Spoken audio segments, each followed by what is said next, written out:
There we go. All right. What's up, everybody? Triple Crown 24 back today with episode 6 of the Super Collectors podcast. Today I am joined by Dustin Bellinger, as you can see there down below. We're going to be talking about his Roberto Clemente Super Collection. One of our more popular videos was with B-Roth 6. All the episodes have been popular, but that one had a lot of views on it, talking about his Hank Greenberg collection. So now we have another vintage collection today. So Dustin, welcome to the show.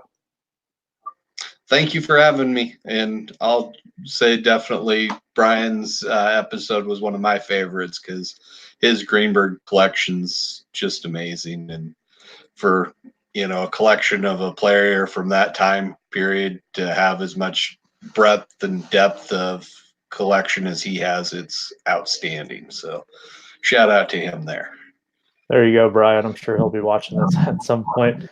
So today we'll be talking about Roberto Clemente. We'll be talking about PSA set registries and their effect on super collecting, talking about a couple of different aspects of that, and then a little bit more about PSA as well for people who collect graded cards of their players. Before we get started, I got to do my due diligence and let you guys know that we are powered by StreamYard today. So if you have any need to do any podcast like this one here, feel free to go check out StreamYard. It's a great platform.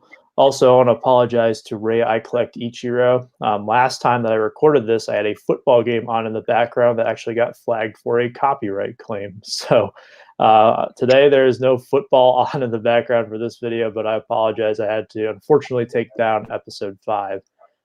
But anybody who is joining us today, feel free to jump in on the chat as well. We'll be answering questions as we go along. So, Dustin, we'll get into a little bit more about you. Tell us how you got started collecting Roberto Clemente. It goes back to, I believe it was 1998. Topps in their set that season featured him really prominently. They had a couple of different inserts and subsets in there. I don't know, people may remember kind of this little subset. It was like 5 cards that they did from that time, and then they also did kind of some reprints of his base cards, so like 55 and 63. Yeah, go the right direction. And they also had like some finest versions of it as well. And I believe there's some refractors, which I never was able to get. And I was, aware of his history kind of at the time, but I don't know, it was just something about that year and how prominently he was displayed. It just kind of got my attention, and I really started to look into him more. His biography is both a player, humanitarian, and that, and just something about that time. I was about 20, and it just kind of just connected with my youthful idealism, and from that point on, he was, just kind of a personal, hero, I guess is what the best term for it, and just somebody that I definitely idolized and kind of wanted to emulate, the way I felt that he'd lived his life in that, and so that just kind of sparked it for me. It really didn't develop into collecting his cards as much until I really started getting into the vintage collecting, probably 10, 12 years later. But once I started, collecting vintage, it was really important to me, that I get a Roberto Clemente, card from his playing days added to my collection. And then it was like, man, just why not try and get as many different ones as I could, from that time period. And it just kind of took off from there. And the PSA registries were out there, and they had, this checklist. So I didn't have to do a ton of legwork and research and find out everything that was just kind of set up there for me to know what to look for, and it just kind of went from there. And uh, I'm still not anywhere close to having like the master set by any means, but I've gotten all of his basic set now, and a good start on the more common regionals and food issue stuff and that, and a fair number of like the tops inserts and that. But there's still a lot of stuff, the variations, the all different multiplayer cards that I haven't taken time to acquire, and then the really really difficult test issue stuff from tops, and some of the really rare and hard to track down food issues and regionals from that time period. Those can be brutal. So it's it just it just kind of started with that personal connection. And it's like, even though it's like I've always considered myself a Hall of Fame collector first and wanted to collect a lot of everybody from the Hall of Fame, it was definitely Clemente has always been the guy that I really had as my top priority and what I would target first on anything, especially if you're trying to get something that's, hey, I like to do type collecting, and so it's like, well, if he's in any type of insert set or some set, it's like, well, if he's in it, that's the player I want to try and get from that set, to add it to the type collection. Everything that you said is definitely stuff that we've heard from certain collectors. I think the one that stuck out the most to me was the way that you admire Clemente, and then also with the more so the modern aspect, getting you into the vintage aspect, where like seeing some of his cards that were kind of reproduced. Do you think that companies like Topps do that enough now, where these legends are included in modern sets enough where it can basically influence a collection, kind of like yours was? So say that Clemente was put into a modern day set in 2019.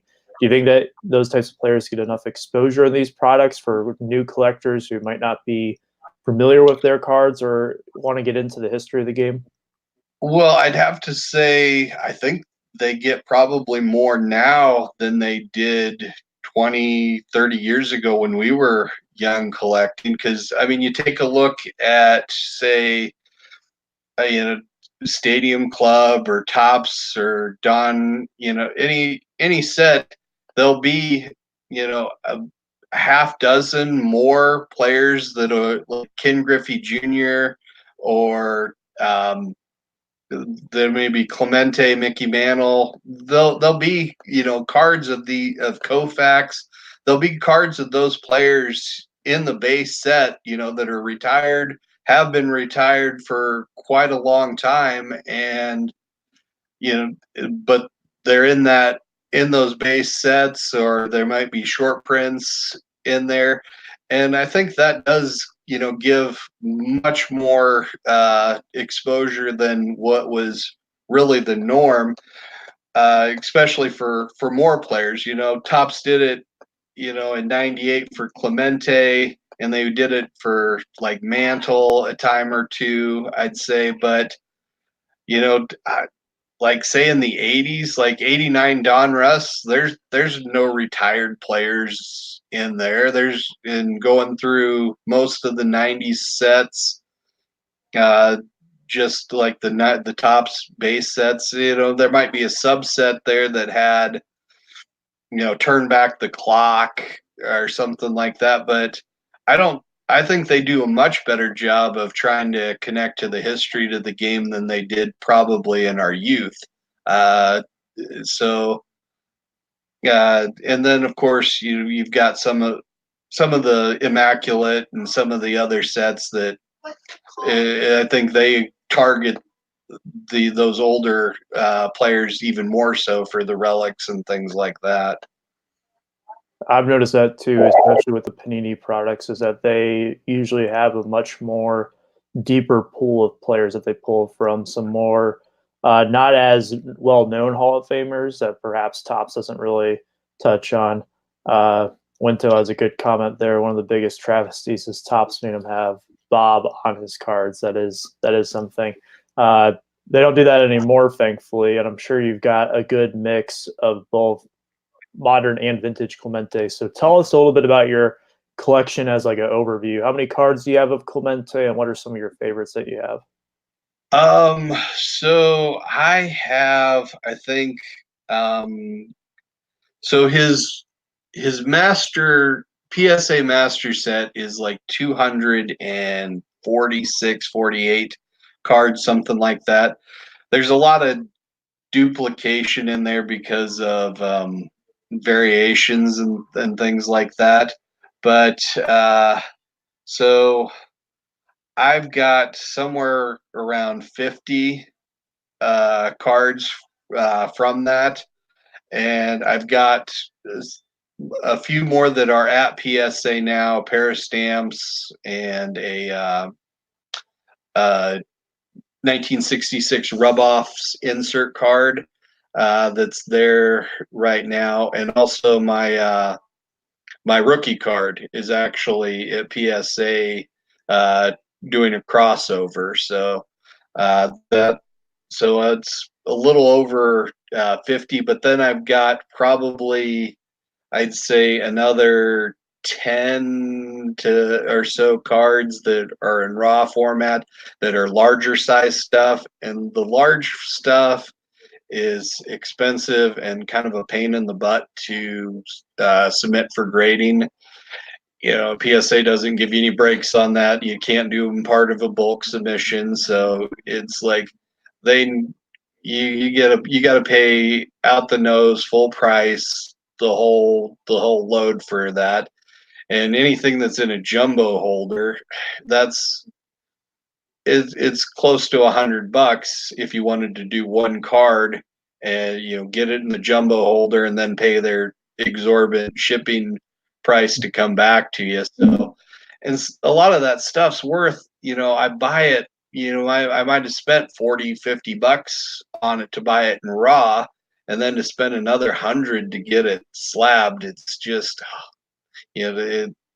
it's just something I'm a little reluctant to do at times. It's like, so stuff kind of piles up on that. So I've got a bunch of that stuff that I can show you. So I'm somewhere, I would say, that's a long answer to get to, probably somewhere in the neighborhood of, I'd say, 75 or maybe 60 or 65, somewhere in that neighborhood of total unique items. That includes some coins and some things as well that would all be from his playing days or 1973. I'll count that stuff from 1973 as contemporary with him, but anything after 1973, I don't. It's a separate category for me, and I've got stuff from that, of course, but it's not the same level of passion isn't there for me on that. And so it's like I acquire it and I add it, but I don't even bother really to count how much I have of that. So That seems to be a general thing that I hear among a lot of player collectors, is that they'll focus more so on their playing day stuff, especially for guys who collect players who have been retired for a decade or longer now. Some of people like me who collect guys who are still actively playing, or guys who have retired within the last decade, probably more so look at some of the newer stuff. But I think definitely there's a lot of emphasis placed on that. So you have a pretty solid collection, to say the least, of Clemente stuff. Among the items that you are missing right now, what are some of the ones on your bucket list that you'd like to pick up? Maybe not this year, but next year. yeah. So right now I'm in this tough spot, where I've gotten all of the cards, and so there's they're still on the top set. Is so if I want to chase like his team cards, and there's a few inserts and things that I don't have in the multiplayer stuff. That's not super expensive, but it's also not. There isn't anything there that's like super interesting. It's like I've kind of gotten all of that stuff, so it's like the stuff that's left that was really desirable. It's all so expensive. You're getting into. So I would say um, I've only got his 72 Kellogg's cards. So I've got a 70 and 71. I'd sure like to get one of those. That's uh, that would be something. I'd like to target maybe a Benzo shoe, but man, that's tough. Maybe or possibly a couple OPG cards from there because there's a couple of 60s ones that he was in. And then if something came along that was one of the larger format things from like 72 or 73, something like that. That if it's not too outrageous, I'd love to go after some of his different hot dog issued cards, either Cons Wieners or Sugardale Wieners or any of those, but and those are really tough. There was like a Cons Wieners that ended just this morning. I was watching it just to see what it would sell for. It was an SGC 2.5 and it went for about $150, and it's just like Christmas time right now, and that it's like that's a purchase I can be making. And the sad thing is I may not see that card come up for the rest of this next year. So it's tough to say oh yeah, I want to get like his 62 Cons card, because I may not see a 62. Maybe I'll see like a 60, 61, but to say oh yeah, that you'll see the 63, maybe you will, maybe you won't. It on all those regional food issues from that era.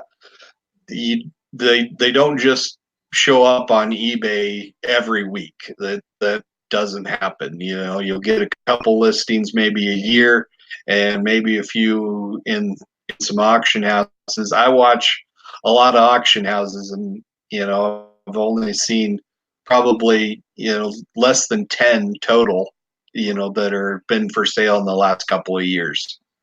So that's definitely makes those things hard to trace. So it's like I'm really opportunistic. I think is when I see something, it's like if it's possible for me to go after it, it's like you just got to strike on it, because if you want to try and go with this plan where, oh, well, I'm only going to go after this one particular card, that's going to be really tough, because you just may not see. So there's a lot of those that you just won't see them. It's I mentioned like the Sugardale one. That's probably one of the most rare. I've seen some auction listings from like 6 years ago on that, and as far as that, because that's the only way I've seen a picture of it. But as far as like looking for one to just kind of show up, I haven't seen a recent listing in years on it, so I don't know that even how many of those there are out there. Maybe a dozen or so that are PSA graded, and beyond that, maybe there's another dozen beyond that. But I wouldn't be 100% sure that that's the case either. That is something that you'll hear often from super collectors as a piece of advice, is that if your card pops up and it is rare, you better go for it, because you don't know when it's going to pop up again. I know I've been there, and I'm talking about like modern stuff that's numbered to 25 that I get disgruntled with when I miss out on it. Some of these food issue things I can only imagine. I can't really speak to it, but we got one question from the audience here before we move into our main topic. Dustin and Blake, the other DB in the room, would like to know if you have a Clemente autograph in your collection. Yeah. No, I do not. They're very expensive.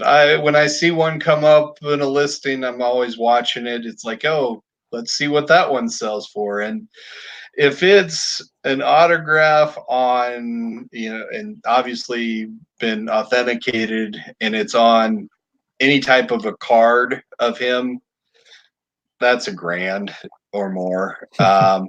You might see like an index card or maybe like a thin newspaper picture or something go for less than that in the $700-800 range. Maybe like a cut auto might go a little bit less than that too, but yeah, and so like he's in the 1964 Topps Giants set, which is a really popular kind of smaller set. So it's popular with some of the autograph collectors to try and get signed copies of all of that. And so there's him and one other player, I forget which one, that died young. And so those two cards are ridiculously expensive signed. And I saw there was one that was up for auction here just recently, and it's like, hey, we'll watch and see what that sells for. And I think it went for like $1,700 or something crazy like that. And it's just, so no, I mean, the autographs are, and no, it's not in my, not the pond I can swim in. That's for sure. All right. Something that you can swim in, though, is the PSA registry. So we'll move into the main topic today.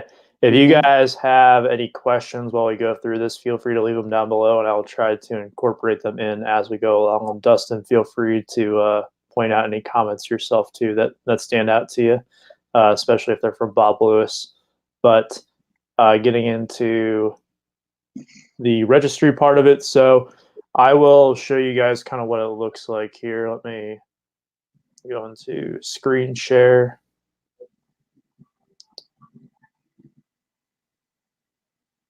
Make sure I'm not sharing my personal information. So this is what it looks like a little bit here for you guys who want to know. So these are the sets that I have on PSA's registry.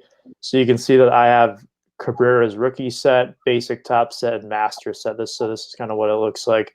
I'll come back to this here in a moment. But let me know what you, we'll go to Dustin first. So there's two that you mentioned already. You have the basic set and the master set. Can you tell us what the difference are between the two of them?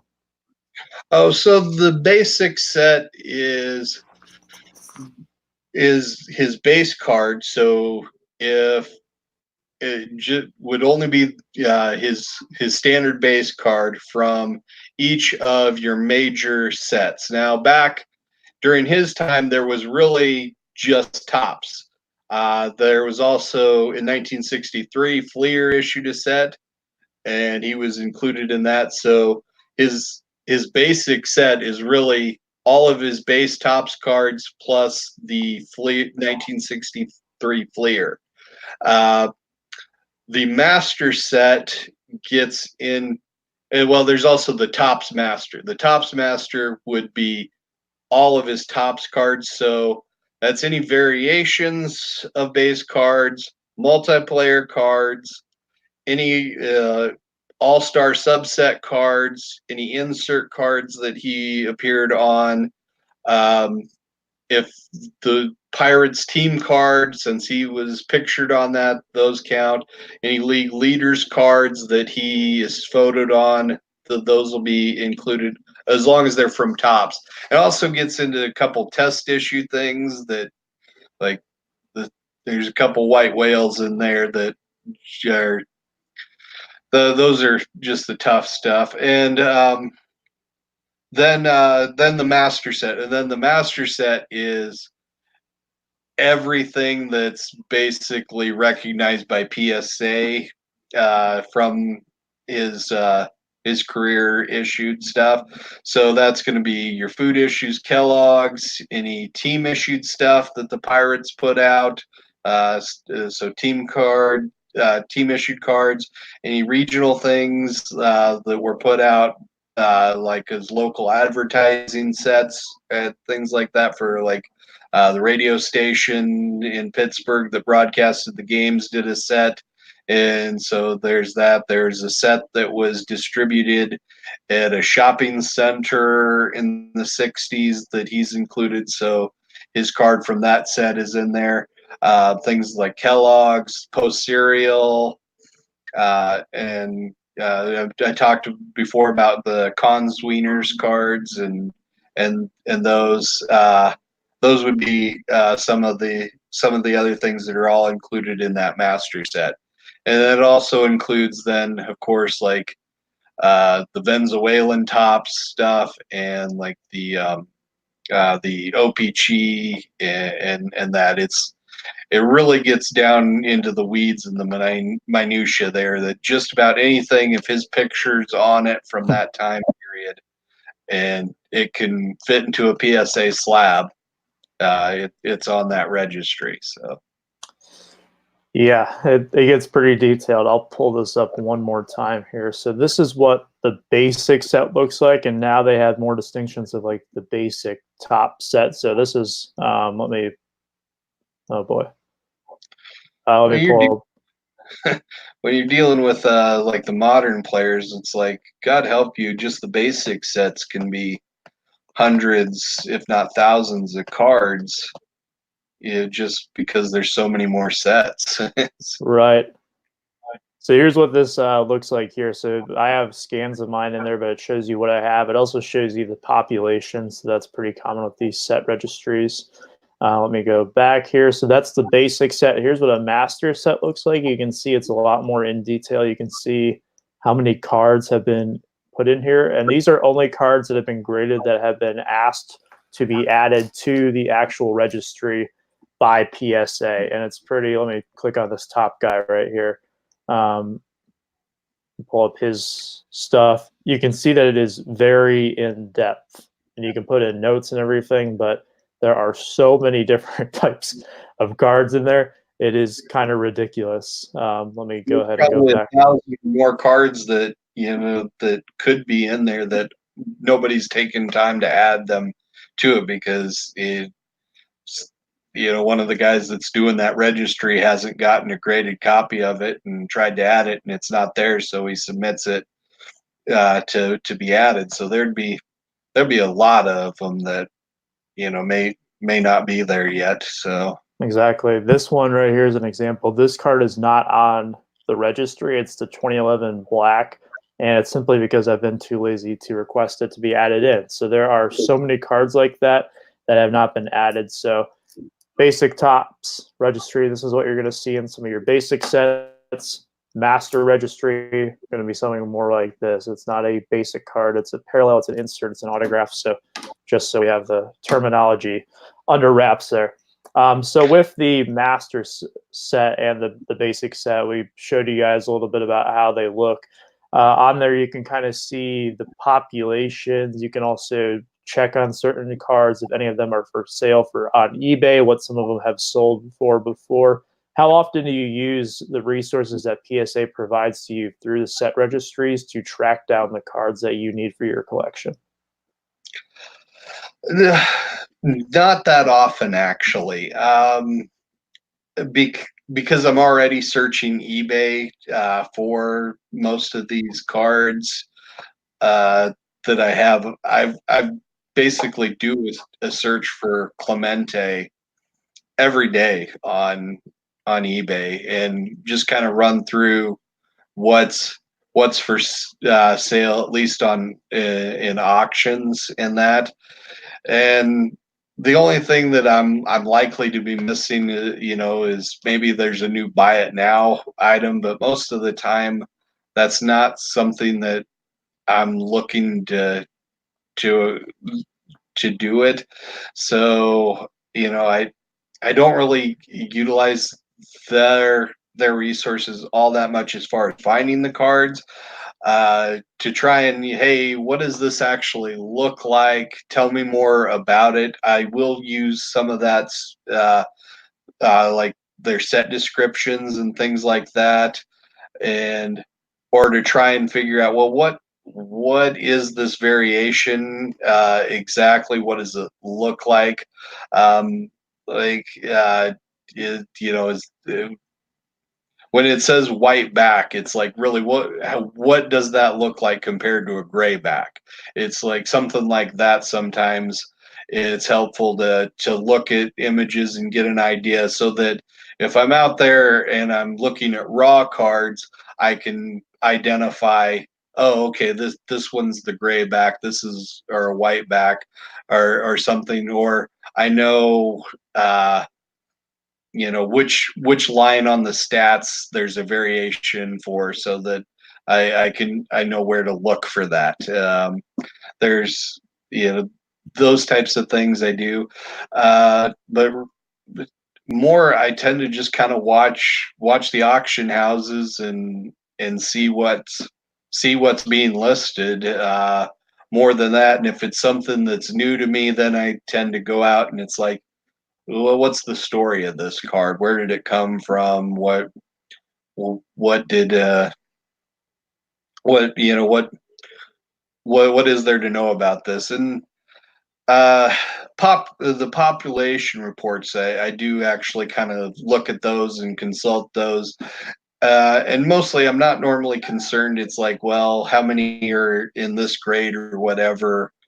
I just normally want to know, well, how many graded are there, and what what are typical grades for it? Because, like, there are some cards that I might show, like this one right here. This was like from a contest card, and I got this. This is a PSA 2, and that's like the average grade that you would get for this card. If you would get this in, say, like a PSA 5, PSA 6, that would be like having a PSA 9 of, say, of a regular 60, like his 56 tops card. I mean, it would be, that's, the level of rarity that you'd be dealing with there, just because that's, it was an issue that was subject to a lot of damage, just with the way they were put together. They were kind of glued together as a game piece, and peeled apart, and the glue leaked inside the perforation, and when you peeled them apart, you'd get paper loss and that. So the average card of that set is just wrecked, and so it's it, that's helpful to know that, hey, there's no point in looking for an expensive one, a really nice copy of these, and if I find one that's beat up in a raw condition, well, that's as good as I'm likely to find graded too. So it's like, I know that I can pick that up, and if I want to, because that was a raw purchase, and because it's like I'd seen hey, there aren't a lot of graded copies of that card out there. If I got a raw one, submit it myself, and filled that spot in the registry, was a lot easier than to try and find a graded copy, and it was going to be probably as good a condition as any graded copy I was likely to find and be able to afford. I think that answers this question here pretty good from Lou Rock TV. If you prefer to buy them graded or raw, what are some of the benefits to buying the cards graded by PSA specifically? Well, for me, I've got kids. And I like to, be able to have my collection out. I like to be able to, like, kind of show them stuff, talk to them with stuff, and let them hold it. And I don't want to freak out every time they're holding a card that, oh man, they drop it and ding a quarter or worse, crease it or something. So graded, I just feel a lot more secure and comfortable with it to be able to go through it and shuffle through cards and just look at them. And it's tough to do that with raw cards to the same degree. You can top loader and that, but it's just, I don't know. There's something about the presentation of the slab that I really like and really enjoy. And obviously, there's the authentication and that. And if you're new to the hobby and you don't or you're not familiar with regional issues, uh, uh, that can be really important to you when you're getting started.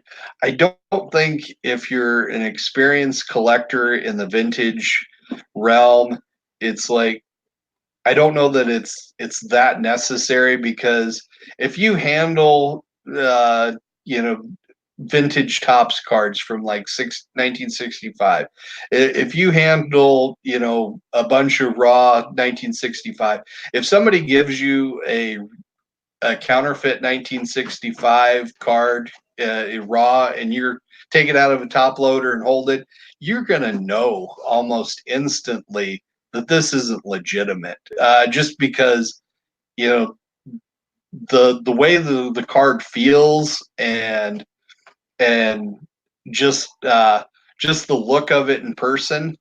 It, you don't get fooled, I don't think, nearly as often if you're experienced with it. The thing that can be tough though is when you're dealing with things that you don't see a lot of, and you're not experienced with, because they're hard to find. It's that can be really difficult, because and then I would be concerned that, hey, somebody could pass off something that's counterfeit to me, because I have no idea what the stock on those cards feels like. I don't know how rigid it should be. I don't know whether like the back should have kind of a glossy sheen, or whether they should be matte, have a matte finish. Those are things that, if you're not experienced with a specific issue, that the PSA authentication or any third party authentication can be very valuable to you, because when you're dealing with a lot of rare stuff, it could be expensive, and that can be a really expensive mistake to make. And so it's good to have somebody there to offer a, a third party opinion. I'm by no means a PSA apologist or an avid fan by any means. I do use them as a grading service more often than not. I do believe that they don't get enough credit sometimes for their expertise on certain items and being able to identify things. I know that there's been scandal this year, which we'll get into in a little bit, but they still are reliable more so than a very, very large portion of this hobby. And that's something to keep in mind. And I would trust their word over my word personally, because I don't know a lot of stuff. And these are people who do this for a living. But with the registry aspect of it, one of the other components, besides knowing the authenticity of the card or knowing a little bit more about it, is the grade portion of it. So there's two sides to it. Is that with the registries, as you guys saw earlier when I showed off mine, you get graded based on your grades. So for example, with my Cabrera registry, this 10 right here brings up my grade on the registry, because that's above my average grade. Whereas if I put in this 8, it would drop it because that's below my average score. How much do you think people place an emphasis onto those in those registries? And do you ever feel that people get too competitive or overly competitive with trying to find copies that are in a higher grade for the sake of upping their own score? You certainly have some of that goes on. I mean, the uh, the top end of the more competitive registries is kind of a measuring contest, so there's a lot of that goes on, and it's I, I'm not in that world. I want to try and get as high of a completion percentage as I can, and beyond that, it's like the grades fall where they are. I've got a lot of stuff that's ones and twos because that's what I had, and I was happy with that. I'd rather move on to finding the next thing than worry about upgrading. Uh, that's that's just not for me. Now, like on the PSA Masters registry, I think I'm somewhere in the 30s on that, and that's one of the. There's a lot of participation on that one. I actually, because I've got some rare stuff of Carl Yastrzemski. And really it's like just about every Hall of Famer I've got a registry started. Now whether I actually do much with it or not, that's another thing.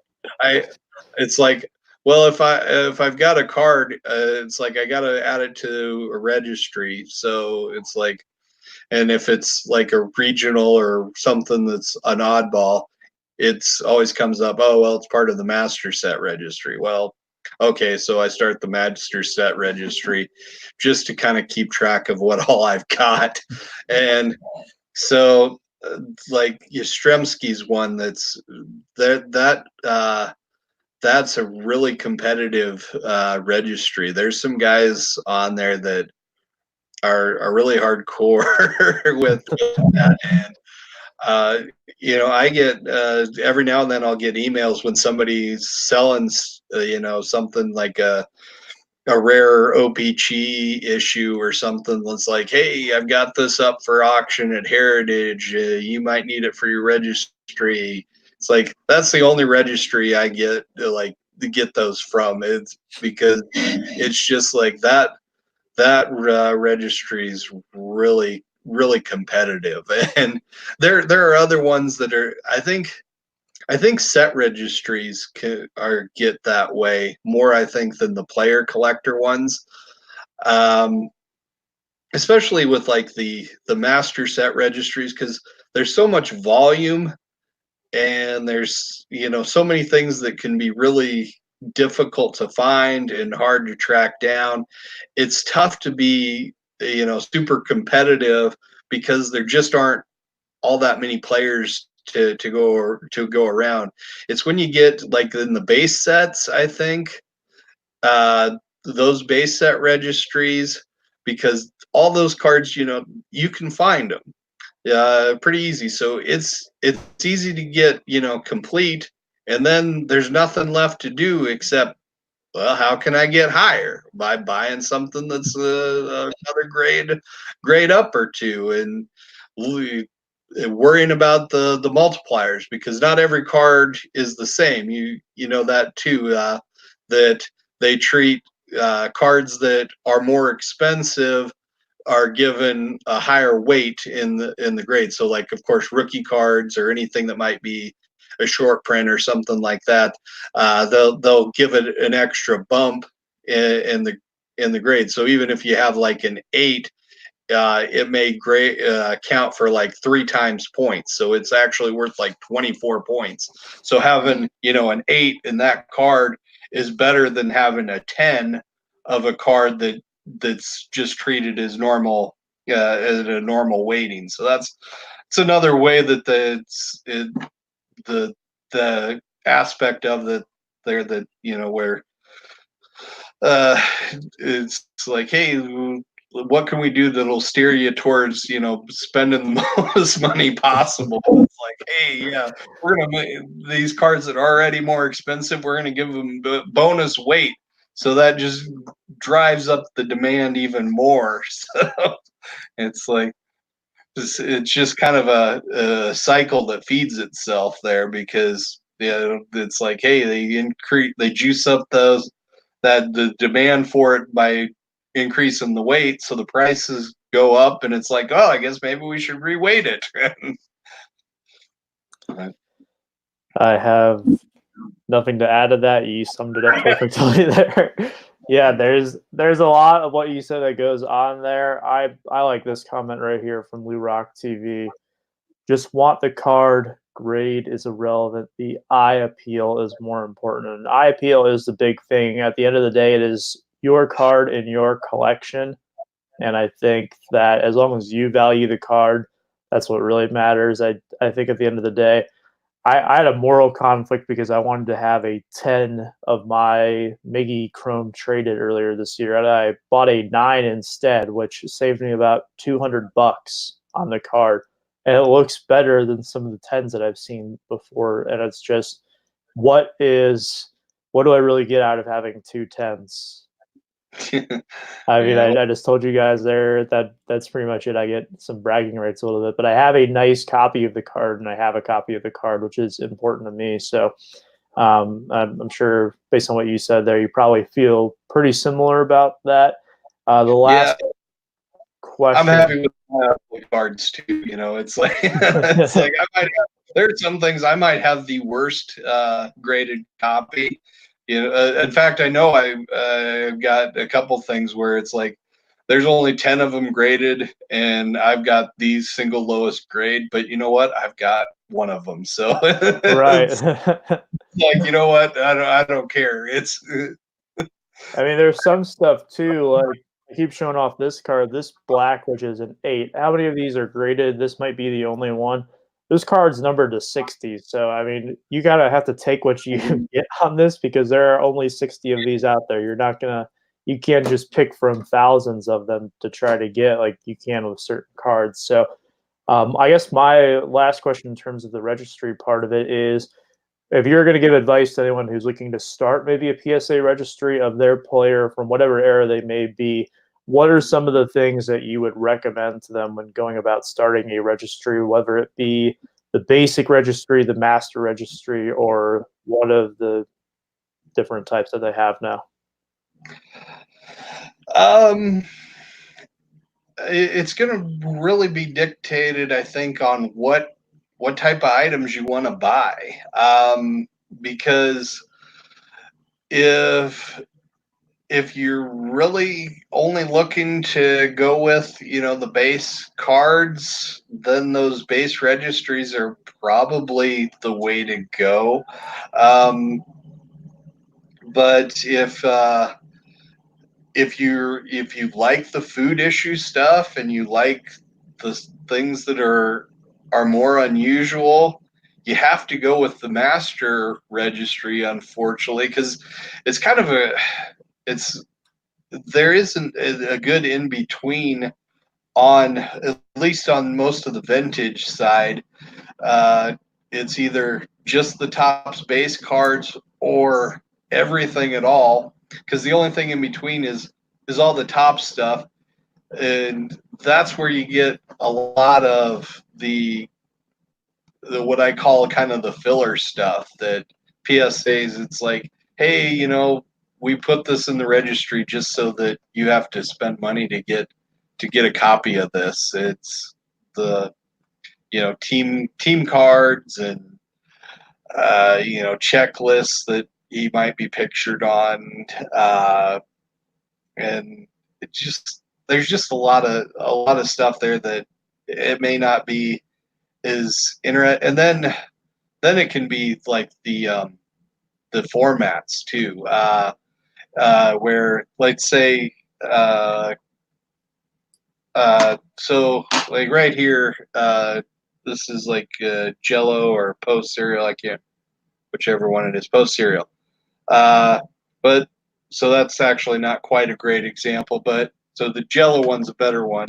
There will actually be like a registry item for like the complete Jello box, and it's like wow, that's kind of an amazing item, but it's really not a different version of the card. It's just it just hasn't been cut out, and so it's like it's just another way for Topps to like, hey, we're gonna get another thing from you. And like the stamps are good with that one too, where they were like in strips, and so they'll have a listing for the stamp by itself, and then it connected with the two other stamps that it was in a strip with.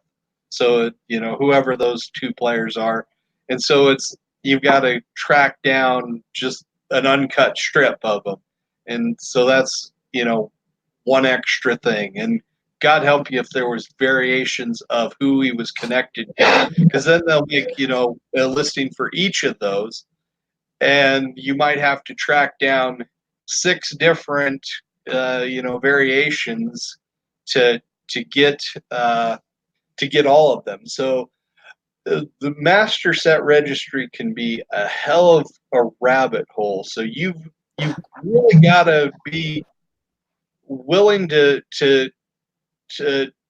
be passionate about that. I think if you don't have the passion for that going into it, yeah, don't do it, because it'll make you angry and frustrated when you get something and then realize, oh, I've got to find 4 different other variations of this to fill these gaps. So I mean, it'll mess with your OCD a little bit, because they've made this arbitrary list and you can't alter it to suit your own biases and prejudice. That, hey, well, I don't want to count those things. You're stuck with what they've put in this registry. So, and so I think that definitely has to be a consideration. So I guess I would always say, hey, kind of start with the basic set registry just to get an idea. It's like, are you really willing to go all in here on this master set? Because as soon as you think, man, I've got a lot of stuff, you find out, no, you don't at all. There's so much more that they have deemed part of this collection that you don't have.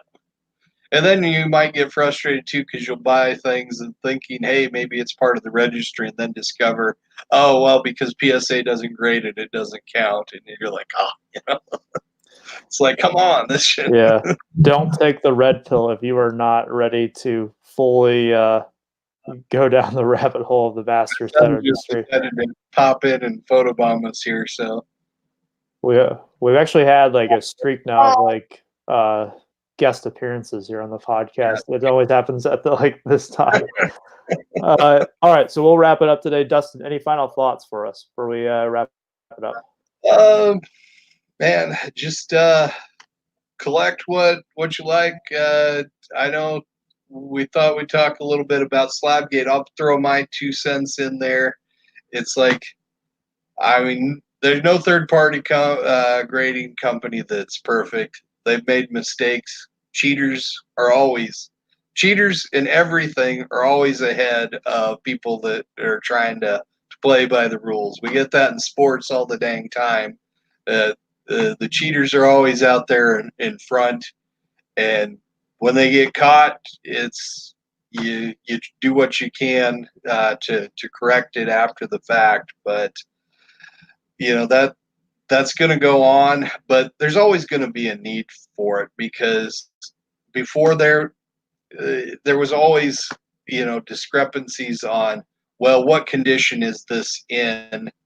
And I don't know that you buying cards over the internet and through eBay without the opinion of third-party graders that the hobby could do as well as it does. Unless we're just gonna, you know, trade '90s junk wax, where hey, it doesn't matter whether it's mint or just X mint or whatever. You, because hey, it's only worth 25 cents. I don't know that we can. Uh, you can trade and collect, your more valuable stuff unless there's somebody that can objectively provide, you know, opinions on condition. I think it's pretty tough. I'd have to agree with that.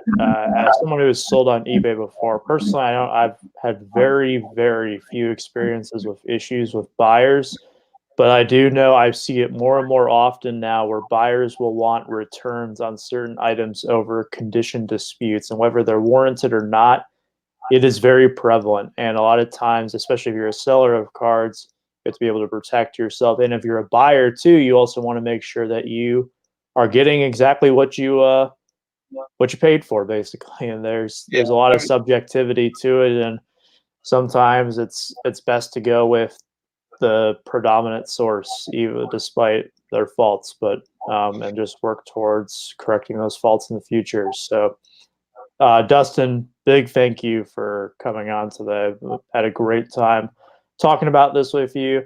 If you guys are interested in looking up more about registries yourself, just go on to PSA's website and you can check it out there. If you want to see more about Dustin's collection as well, you can go over to his channel. It is Dustin Bellinger. Pretty easy to remember. I was really creative with my name. So you can go check him out as well, and you can see more about his videos. Some of his Clementes he showed off today are going to be more talked about in depth there, so you can see a little bit more about them, and you can also hear more about his thoughts on some of these topics and more about the registries. What's going on, Matt? How you doing, man? But Dustin, want to thank you again for coming on. I will be sure to see you guys next time with who knows what the next video will be. I always say that, but see you next time. Peace out.